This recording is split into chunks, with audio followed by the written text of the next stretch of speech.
भारत के पाकिस्तान में ऑपरेशन सिंदूर की सफलता के बाद वीरवार को राजनाथ सिंह की अगुवाई में हो रही सर्वदलीय बैठक खत्म हो चुकी है। इस बैठक में सैन्य अभियान ऑपरेशन सिंदूर पर चर्चा की गई और कई दलों के राजनीतिक नेता इसका हिस्सा बने। पीएम मोदी ने इस बैठक में देश के नाम एक खास संदेश दिया है।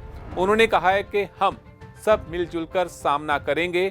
इसी के साथ उन्होंने भारतीयों को एकजुट रहने की बात भी कही है। तो दूसरी तरफ कांग्रेस नेता राहुल गांधी ने कहा, हमने सरकार को अपना पूरा समर्थन दिया है। जैसा कि मल्लिकार्जुन खड़गे जी ने कहा है कि उन्होंने यानी कि सरकार ने कहा कि कुछ चीजें ऐसी हैं जिन पर हम चर्चा नहीं करना चाहते। सबने सपोर्ट किया है। तो दूसरी तरफ AIMIM के प्रमुख असदुद्दीन ओवैसी भी बोले। उन्होंने कहा कि मैंने ऑपरेशन सिंदूर के लिए हमारे सशस्त्र बलों और सरकार की सराहना की है।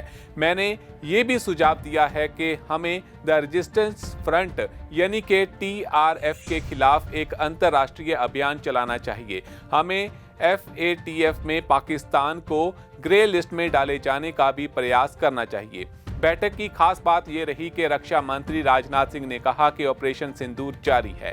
तो दूसरी तरफ संसदीय कार्य मंत्री किरण रिजिजू ने भी यही बात मीडिया के सामने रखी कि ऑपरेशन जारी है। ऑपरेशन सिंदूर का कार्रवाई क्योंकि ये ऑनगोइंग ऑपरेशन है, इसलिए अलग से ऑफिशियल ब्रीफिंग नहीं है। ये रक्षा मंत्री जी की ओर से, सरकार की ओर से पूरा पॉलिटिकल लीडर्स को ब्रीफिंग हुआ है और मैं सारे पॉलिटिकल पार्टीज के नेताओं को धन्यवाद देना चाहता हूं कि पूरे जितने अपेक्षित थे सब नेता आए और जैसे हमने सोचा है वैसे ही सबने सहयोग दिया और एक मीटिंग को बहुत अच्छी तरीके से, एक फ्रूटफुल मीटिंग हम कह सकते हैं, बहुत सकारात्मक मीटिंग में कह सकता हूं कि संपन्न हुआ और फिर एकजुट में हम बाहर निकले हैं। सबने कहा कि सरकार का कोई भी कदम को पूरा देश एकजुट होकर के समर्थन करेंगे। तो जैसे कि किरण रिजिजू ने कहा है कि हमारे देश ने एक बड़ी कार्रवाई की है, इसे हमारे सशस्त्र बलों ने अंजाम दिया था और